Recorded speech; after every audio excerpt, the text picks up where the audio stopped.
Amén. Muy bien, el Espíritu Santo también participó en la creación. Recordemos lo que vimos cuando acudimos al hebreo en Job 35:10. Dice, ¿dónde está Dios mis hacedores? ¿Dónde está Dios mis hacedores? En Salmo 149:2, alégrese Israel en sus hacedores. Alégrese Israel en sus hacedores. Y en Eclesiastés 12:1, acuérdate de tus creadores. Por eso, cuando vamos al libro de Job, podemos leer el Ruach, el Espíritu de Dios me hizo. El Espíritu de Dios me hizo, el Ruach de Dios me hizo. Y el Neshama y el soplo del Shaddai, el Neshama del Shaddai, me dio vida. El Espíritu es el que da vida. Entonces, el Espíritu da vida, el Espíritu me hace. Entonces, y Jesús no me creó, el Padre no me... Y estamos hablando de que los tres, Padre, Hijo, Espíritu Santo, participan de la creación, como participan, como ha dicho Ben antes, de la salvación y como participan de la santificación. Yo creo que yo no sé si lo vas a mencionar más adelante, pero lo que nos habías explicado anteriormente del Shema, ¿verdad? Cuando lo leíamos, es bastante interesante. Recordemos que dice Shema Israel Adonai Eloheinu Adonai Echad, ¿verdad? Entonces, si lo traducimos, aunque en la forma original en el texto tenemos el tetragrama, o sea, el Yod Hei Vav Hei, tradicionalmente los judíos lo traducen o lo utilizan con el término Adonai, ¿verdad? Y literalmente la palabra Adonai significa mis señores, porque está en plural, ¿verdad? Así no está en es. singular. Quizás en las versiones vemos que está traducido el Señor, ¿verdad? Pero literalmente significa mis señores. Está en plural. Y tiene la partícula mi, ¿verdad? También.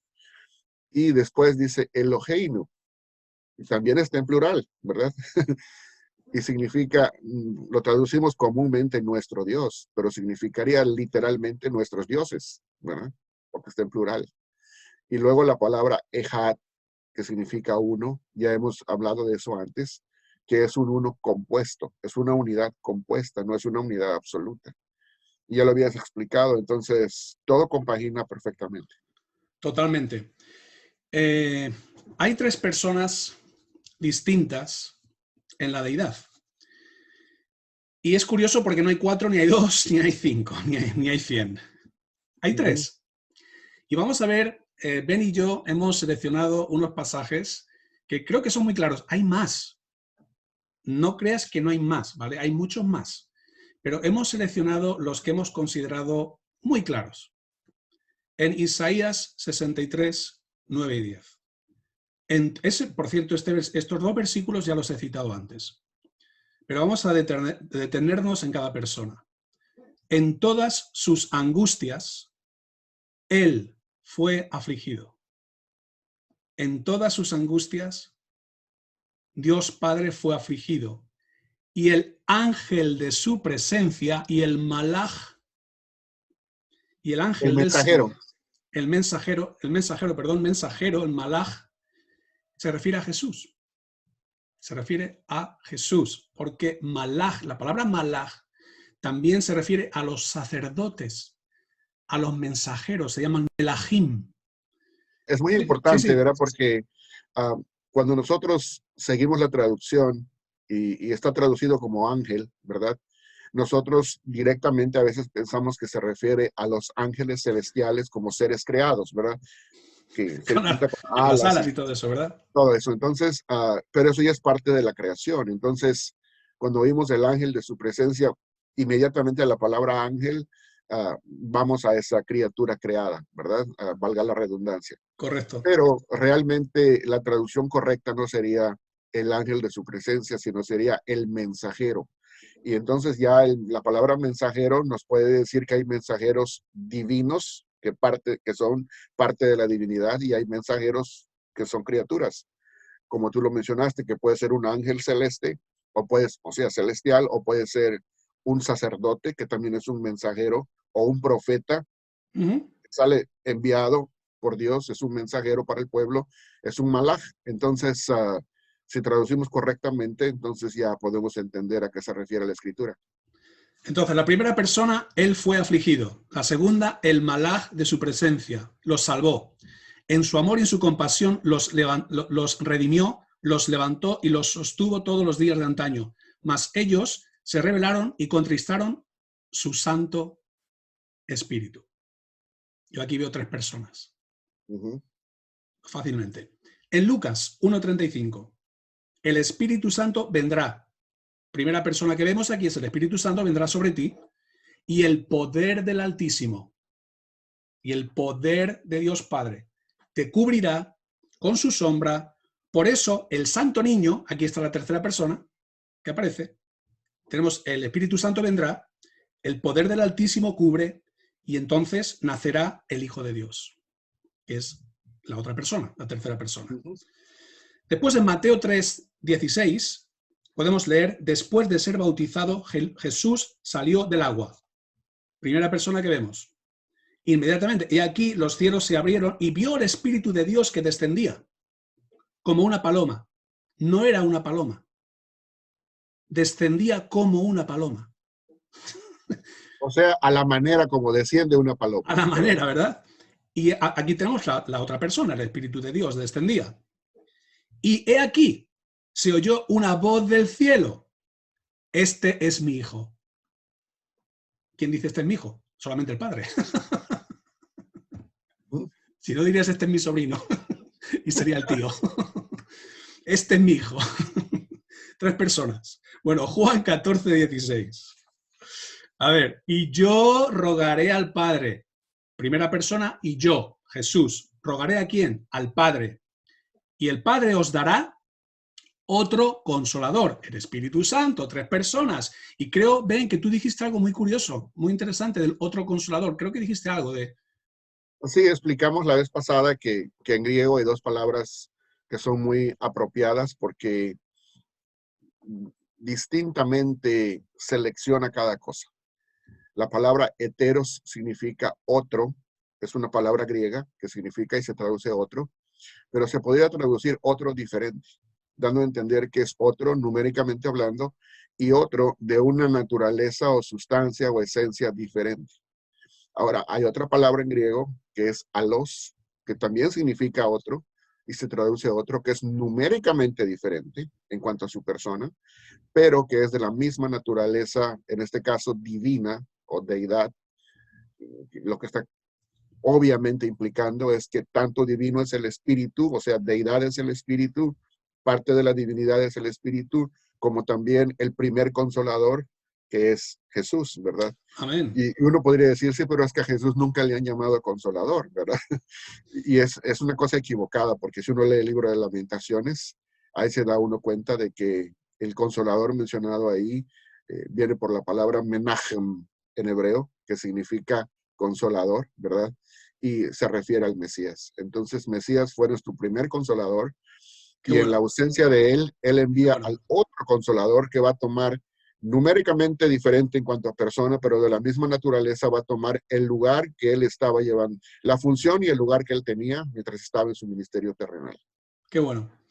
Qué bueno, vamos a seguir. 1 Corintios 12, del 4 al 6. Ahora bien, hay diversidad de dones, pero el Espíritu es el mismo. El Espíritu es el mismo. Primera persona. Hay diversidad de ministerios, pero el Señor es el mismo. Segunda persona. Hay diversidad de operaciones, pero el mismo Dios, el que hace todas las cosas. Espíritu, Señor, Dios. Es consistente con lo que hemos dicho antes con lo que hemos visto antes. Cuando en un versículo aparece la Trinidad, Pablo identifica el título Dios con el Padre, el título Señor con Jesús y el título Espíritu con el Espíritu Santo o el Espíritu del Señor. En 2 Corintios 13:14 leemos la gracia del Señor Jesucristo. Aquí está.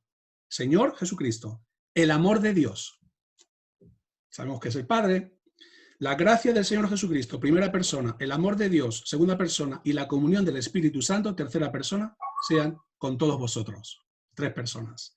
En 1 de Pedro 1:2, elegidos según el previo conocimiento de Dios Padre. Bien, Pedro le añade Dios Padre. Por si alguien tiene dudas. Dios Padre. Por la obra santificadora del Espíritu. ¿Qué Espíritu? Espíritu Santo. ¿Para obedecer a quién? A la ley de Moisés. No a Jesucristo. Amén, hermano. Yo aquí veo 3 personas. ¿Y cuántas ves tú? Ven, ¿estoy mal yo? Sí, es claro, ¿verdad? El Nuevo Testamento nos da la revelación.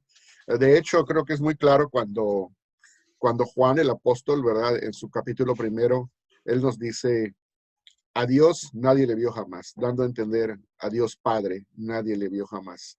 El unigénito Hijo que está en el seno del Padre, Él le ha declarado. Entonces, en pocas palabras, nos está dando a entender que si conocemos que hay un Padre y conocemos que hay un Hijo, y ahora conocemos que hay un Espíritu y que los tres forman un solo Dios, es porque la obra y la persona de Cristo al venir en su ministerio terrenal nos hizo eso claro, nos aclaró cómo es que las tres personas funcionan en una sola y misma divinidad o deidad, en un mismo Dios. Bueno, Efesios 2:18. Porque por medio de Él, los unos y por medio de Cristo, los unos y los otros, tenemos nuestra entrada al Padre en un mismo espíritu. 3 personas. En Judas 1, 20 y 21, orando en el Espíritu Santo, primera persona mencionada, conservaos en el amor de Dios, segunda persona, esperando ansiosamente la misericordia de nuestro Señor Jesucristo, tercera persona mencionada. Y para finalizar, y repito, hay muchos más, ¿vale? Pero Ben y yo hemos querido centrarnos en los que son más claros. En Mateo 28, 19, id pues y haced discípulos de todas las naciones, bautizándolos en el nombre del Padre y del Hijo y del Espíritu Santo. Yo aquí veo, una vez más, 3 personas, y yo creo que mi interpretación de este versículo es que debemos sumergir a los hombres en el conocimiento de la Trinidad. Por tanto, Ben, estás bautizando a muchas personas hoy. Estamos bautizando a muchos, estamos sumergiéndonos en el conocimiento de la Trinidad. Muy importante. ¿Algo que añadir sí, aquí, Ben? sí, yo creo que, porque estamos hablando de todo esto en el ámbito, en la esfera de lo que es el tema de las raíces hebreas, ¿verdad? Entonces, los que defienden las raíces hebreas tienen una concepción respecto a Dios y respecto al Espíritu Santo, y como lo hemos visto también respecto a Jesús, a Yeshua, como le llaman ellos, que es una concepción ebionita, lo hemos explicado ya en el pasado. También hemos mencionado algunas otras formas de explicación respecto al Hijo, que es el arrianismo, lo mencionamos en la vez pasada, que es la forma en que creen los testigos de Jehová y otras organizaciones. Hay organizaciones sabáticas que tienen ese punto de vista arriano.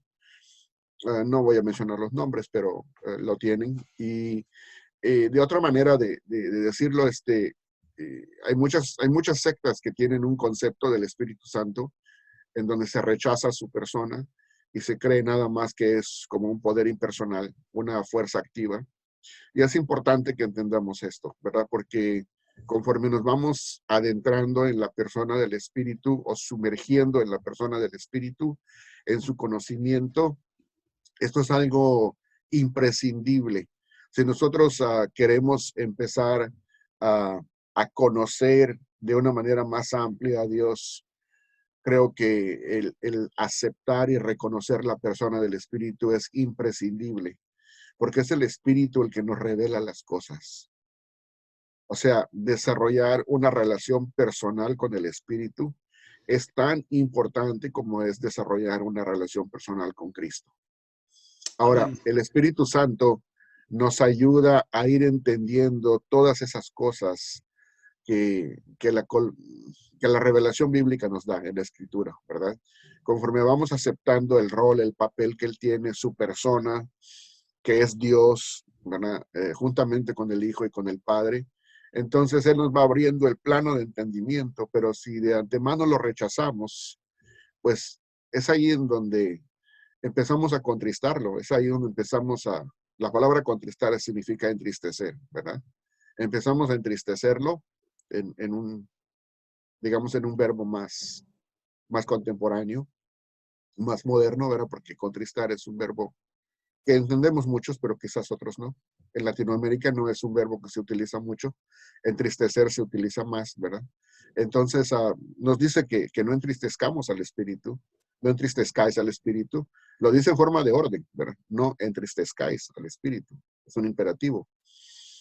Y eso tiene que ver con su obrar, tiene que ver con su revelación, sobre todo porque se refiere si no me equivoco, está en el contexto del don de la profecía, ¿verdad? Que tiene que ver con revelación. O sea, Él es el que nos revela las cosas, ¿verdad?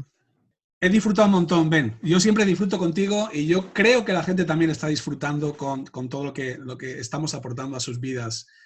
De verdad que para nosotros es una bendición y aquí seguiremos proclamando las Escrituras, proclamando la palabra de Dios, que es Jesucristo, en su amor y en su gracia. Pues nos vemos muy pronto. Así es. Bendiciones.